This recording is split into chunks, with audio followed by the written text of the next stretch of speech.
इधर फिर फ़ोन आया तो कह रहा तुम ग्वार के बच्चे हो तो तुम अभी घर पे आओ मेरे। तो उन्होंने, मेरे पति ने बोला कि ठीक है भाई मैं सवेरे आऊँगा घर पे, रात बहुत ज़्यादा हुआ। तो उसी टाइम में चले गए? हाँ उसी टाइम वो चले गए कि किसी की भी माँ बहन को कोई कहेगा तो कोई नहीं। नमस्कार मित्रों, अभी हम पहुंच चुके हैं समस्तीपुर के बिशनपुर गांव। पंकज और सोनी के मामले में आप लोग को पता ही होगा कि ये वीडियो अभी पूरा वायरल चल रहा है और पंकज का हत्या किया गया है और सोनी के घर के सामने जो एक बिजली का खंभा रहता है उसी में जो है पंकज का लाश को लटका दिया जाता है। मतलब कि लगे कि ये जो है अपने आप से जो है फांसी के फंदे में पंकज जी झूल गए हैं। तो हम जब यहाँ सोनी के यहाँ पहुँचे हैं तो इनके भाभी हैं, तो इनसे मिलते हैं। इनके मामले में जो है, इस घटना के मामले में सोनी के भाभी से जानते हैं क्या कुछ हुआ है। आइएगा इधर। तो सोनी के भाभी हम बात करते हैं, क्या कुछ हुआ था जी? उस दिन कुछ भी नहीं हुआ था। मतलब जिस दिन रक्षाबंधन था उस दिन वो मेरे पति और मेरे ससुर प्रोग्राम में गए थे। जिस दिन छोटू का पंकज का हत्या हुआ था उस दिन जो है आपका पति और जो है ससुर जी प्रोग्राम में गए थे जी। कौन सा प्रोग्राम करते हैं आपके ससुर जी? मतलब सब प्रोग्राम करते, झूला में गए थे उज्जैन। अच्छा, झूला क्या किसको बोलते हैं आप लोग? झूला मतलब कि कृष्ण भगवान का जैसे जन्माष्टमी है जी जी। उसको कहते हैं झूला जी जी। तो उस दिन तो आप भी गए होंगे राखी बांधने के लिए? जी नहीं, मेरा मतलब कि मायका है जो पियर वो दिल्ली में, यहाँ नहीं है। ओ, आपके मायके जो है दिल्ली में, इसलिए आप नहीं गई थी? जी हाँ जी। तो आप लोग जो है उस रात में आप लोग जगे हुए थे क्या? जी 11:30-12-1 बजे तक मैं जगी। जब तक वो लोग नहीं आए थे तब तक मैं जगी हुई थी।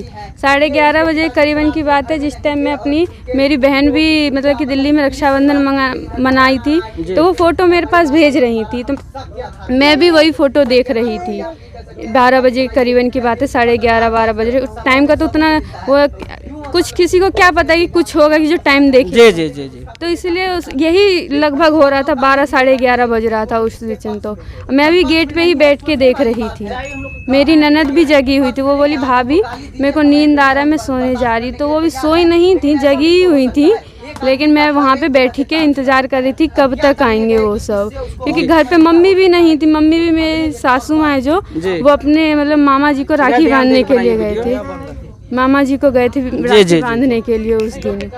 तो मम्मी भी नहीं थी, पापा को चिंता लगा हुआ था घर पे कोई नहीं है, बच्चे अकेले हैं। तो वहाँ से वो लोग फिर आए जल्दी, तो मैं वहीं बैठ के इंतज़ार कर रही थी उन सबका। ना सोनी है, उसके बारे में बताइए। ये किस विचार की लड़की थी? ये बहुत अच्छी थी, वो अच्छी थी वो जी। अच्छा, कहने में आ रहा है कि ये जो है गाना लिख करके पंकज को देते थे गाने के लिए। मेरे को नहीं पता था, इस बारे में पता जी नहीं, इस बारे में नहीं पता है मेरे को। और लेकिन हम लोग के पास एक मोबाइल में गया है, मतलब 2 मैसेज है, तो ये इधर से ये सोनी की थी। जी नहीं पता है इस बारे में, मेरे को इस बारे में भी नहीं पता था। मतलब आपको ये पता नहीं है कि सोनी और पंकज प्यार करते थे? जी नहीं, हम लोग को जिस दिन धमकी उसने पंकज ने दिया था ना, उस दिन हम 1 हफ्ते पहले, मतलब कि बता रही हूँ 1 हफ्ते पहले पता चला हम लोग को इस बारे में। जी। पंकज क्या धमकी दिए थे? मतलब कि मेरे पति को कह रहे थे, उधर से फ़ोन कर रहा था, वो नहीं उठाया। फिर मेरे पति जब तक उठाने गए तो कट गया था। तो वो धमकी दे रहा है कि तुम इधर, फिर फ़ोन आया तो कह रहा है तुम ग्वार के बच्चे हो तो तुम अभी घर पे आओ मेरे। तो उन्होंने, मेरे पति ने बोला कि ठीक है भाई मैं सवेरे आऊँगा घर पे, रात बहुत ज़्यादा हो रहा था उस टाइम। तो उन्होंने बोला कि मेरे पति ने कि सवेरे आएंगे, तो वो बोला नहीं तुम ग्वार के बच्चे हो तो अभी आके मेरे से फैसला करो। तो इसीलिए वो किसी की भी माँ बहन को, कोई आपकी माँ बहन को बोलेगा तो आपको बर्दाश्त होएगा? नहीं, वो तो नहीं होगा ना। तो उन्हें भी इसी तरह बर्दाश्त नहीं हुआ, वो भी चले गए वहाँ। तो उसी टाइम में चले गए? हाँ उसी टाइम वो चले गए कि किसी की भी माँ बहन को कोई कहेगा तो कोई नहीं बर्दाश्त करेगा, चाहे मैं रहूँ चाहे कोई भी रहे, चाहे आप भी रहेंगे ना तो आपकी भी माँ बहन को कोई नहीं बर्दाश्त करेगा। आपको कोई कहेगा कि आपकी माँ बहन के बारे में उल्टा। तो अच्छा, ऐसा तो मतलब क्या कुछ हुआ था कि छोटू आपको धमकी देने लगा? इसका मतलब कुछ मालूम चला होगा आपके पति को या तो आपके ससुर को कि तक हम लोग कुछ नहीं पता था। तो ऐसे छोटू जी आप लोग को धमकी दी? फोन कर रहे थे ना जी। हाँ, तो कुछ उन्होंने बोला कि कौन हो तुम, तो उन्होंने बताया, तो उन्होंने फिर फ़ोन काट दिया, पंकज ने जो फ़ोन काट दिया। तो इतना ही मेरे मतलब कि उन्हें समझाने के लिए गए थे मेरे पति कि तुम भी ठीक हो जाओ, मैं भी अपनी बहन को संभाल लेता हूँ कुछ। तो यही बात हुआ था कि वो भी गए थे अपनी बहन को ये भी समझा रहे थे, कहे कि मैं उसको भी थोड़ा समझा देता हूँ। तो आप भी ऐसा ही करिएगा ना कि आप भी दोनों साइड से दोनों को समझाइएगा ना, तब तो इतना ही बस हुआ था। अब बस एक हफ्ते बाद ऐसा हुआ कुछ कि वो वहाँ से लटका हुआ था, हम लोग को पता भी नहीं था इस बात को। मैं अपने पति को मैं उठाने वाली खुद कि ऐसे ऐसे बात है, तब वो उन्हें पता चला और उल्टा वो लोग हम लोगों पे ही नाम लगा रहे हैं इस बात का। हम लोग का इसमें कोई हाथ नहीं है। अच्छा चलिए, तो अभी जो आप लोग सुन रहे थे, ये भाभी बोल रही है कि हम लोग का हाथ नहीं है। इससे ये भी हो सकता है कि पंकज को हत्या करके कोई दूसरा व्यक्ति जो है और इस परिवार को फंसाने का कोशिश करते होंगे, ये भी हो सकता है। तो अब जो है के साथ जो मोबाइल था, वो मोबाइल कहाँ है?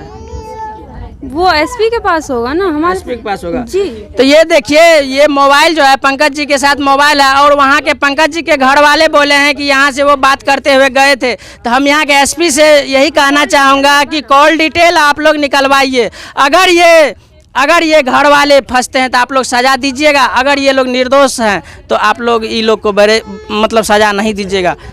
ये लोग का कहना है जो हमको पते नहीं है जो मतलब कितना टाइम में मारा रात में, जब ये लोग नहीं मारा, अगर ये लोग मारता तो घर में नहीं मारता। देखिए ऐसा किलोमीटर दूरी में कैसे मर गया वो जांच का विषय है, वो आप नहीं कह सकते ये चीज़ का आप नहीं कह सकते हैं। व्यक्ति जो है मार करके जो है कहीं दूरी जा करके दे देते हैं। हाँ, इसमें फायदा उठा के नाम फंसाने के लिए यहाँ लगा दिया हो किसी के। बस यही बात हम जी, बोल रहे हैं। इतना ही बात होगा। क्यों उसको तो हम लोग चाहते तो कहीं और भी फेंक सकते थे, उसका फोन भी हम लोग तोड़ सकते थे, लेकिन हम लोगों ने ऐसा नहीं किया है ना। फिलहाल आप देख रहे थे एरिया न्यूज। जय हिंद, जय भारत।